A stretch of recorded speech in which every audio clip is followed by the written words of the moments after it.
Welcome to the Autistic Beard YouTube channel. Today we're going to be doing a reaction to the Star Spangled Banner as you've never heard it. Now let's get into today's video.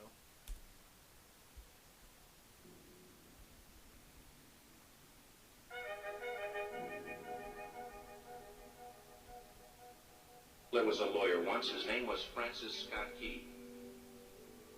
He penned a song that I'm sure you're aware of. You've seen it. It's in most hymnals throughout our churches. It's called the national anthem. It is our song as an American. We go, however, to a ball game. We stand in our church services and we sing the words of that song, and they float over our minds and our lips, and we don't even realize what we're singing. Most of us have memorized it as a child, but we've never really thought about what it means. Let me tell you a story. Francis Scott Key was a lawyer in Baltimore. The colonies were engaged in vicious conflict with the mother country, Britain. Because of this conflict and the protractedness of it, they had accumulated prisoners on both sides. The American colonies had prisoners and the British had prisoners. And the American government initiated a move. They went to the British and they said, let us negotiate for the release of these prisoners. They said, we want to send a man out to discuss this with you. They were holding the American prisoners in boats about 1,000 yards offshore. And they said, we want to send a man by the name of Francis Scott Key. He will come out and negotiate to see if we can make a mutual exchange. On the appointed day, in a rowboat, he went out to this boat and he negotiated with the British officials. And they reached a conclusion that men could be exchanged on a one-for-one basis. Francis Scott Key, jubilant with the fact that he'd been successful, went down below in the boats, and what he found was a cargo hold full of humanity, men.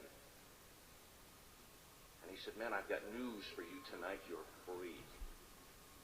He said, tonight I have negotiated successfully your return to the colonies. He said, you'll be taken out of this boat, out of this filth, out of your chains. As he went back up on board to arrange for their passage to the shore, the admiral came and he said, we have a slight problem. He said, we will still honor our commitment to release these men, but it'll be merely academic after tonight. It won't matter. And Francis Scott Key said, what do you mean? He said, well, Mr. Key, he said, tonight we have laid an ultimatum upon the colonies. Your people will either capitulate and lay down the colors of that flag that you think so much of. That would never happen. We would never have allowed that.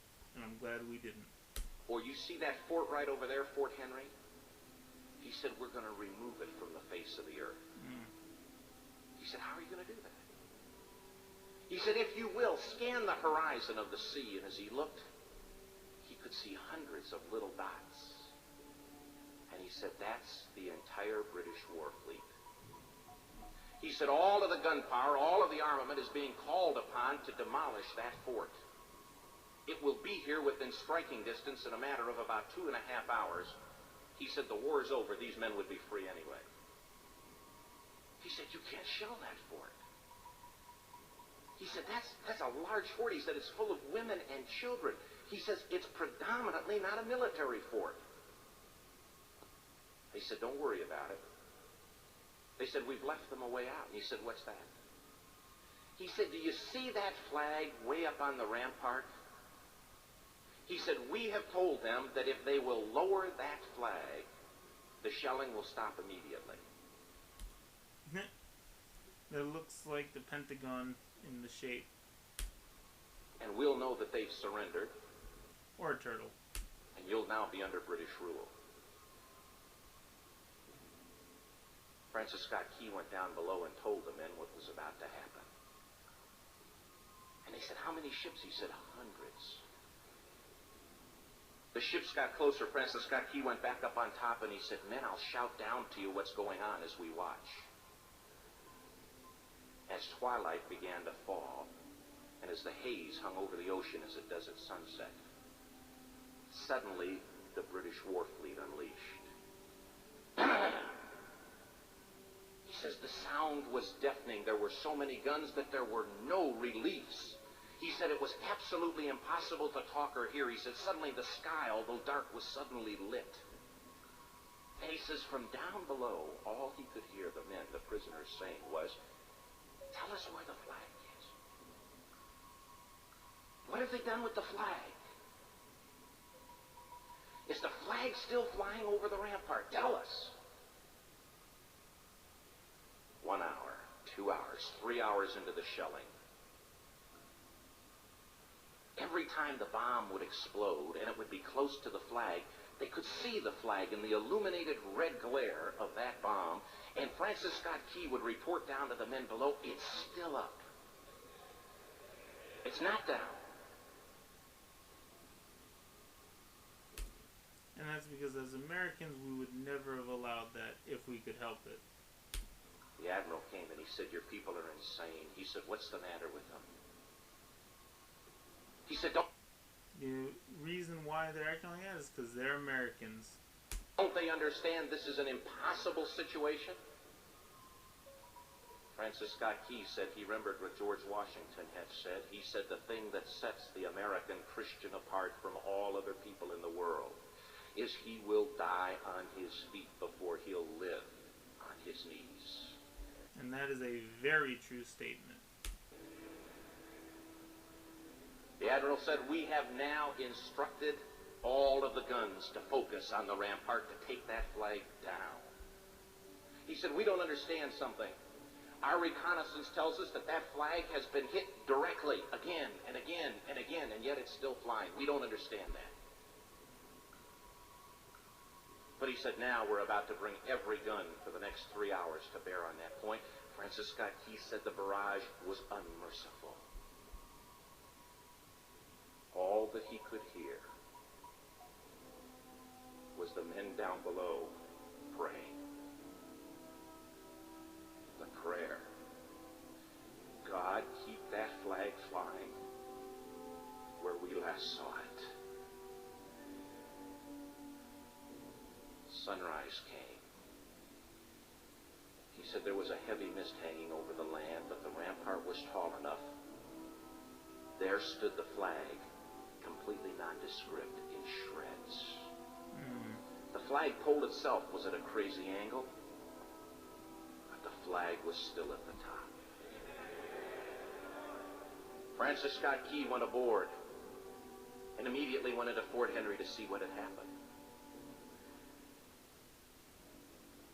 And what he found had happened was that that flagpole and that flag had suffered repetitious direct hits.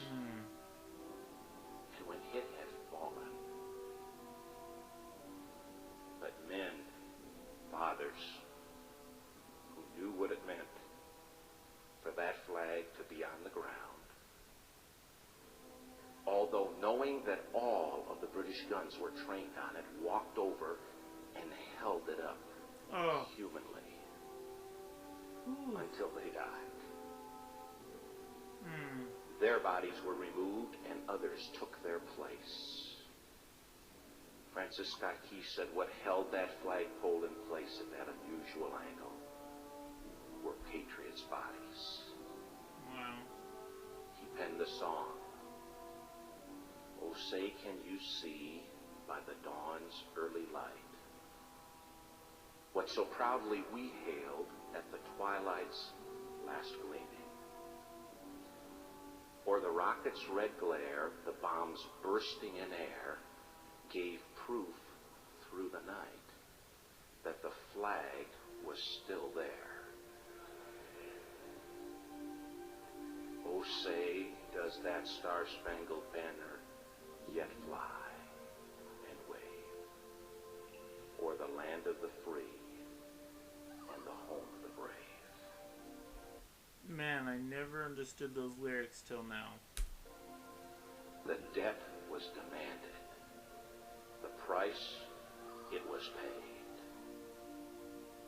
Oh, say, can you see by the dawn's early light what so proudly we hailed at the twilight's last gleaming, whose broad stripes and bright stars through the paling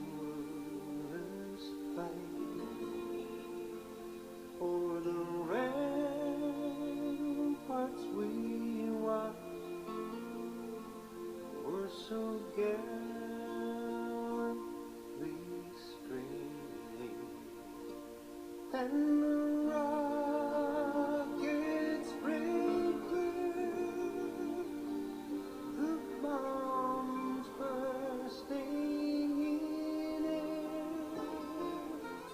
gave proof through the night that our flag was still there. Oh, say, does that star-spangled banner yet wave for the land of the free and the home of the brave? Oh, say, does that star-spangled banner yet wave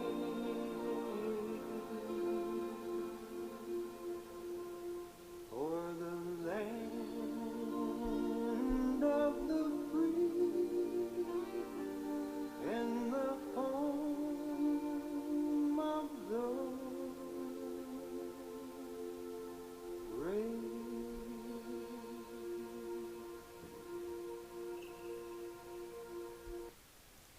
Thank you for watching. Please make sure you like, subscribe, and turn on the notification bell so you don't miss any of my future uploads.